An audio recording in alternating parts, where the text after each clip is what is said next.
Hello everyone! In this video, I'll show you how to fix the contact card issuer error on Apple Pay. First, try adding your card through your bank's mobile app instead of the wallet app. For example, if your card is from Chase, open the Chase mobile app and look for the Add to Apple Pay option. This method works most of the time.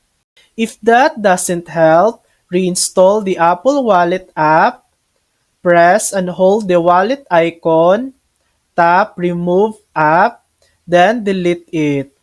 After that, go to the App Store, search for Wallet, and reinstall it.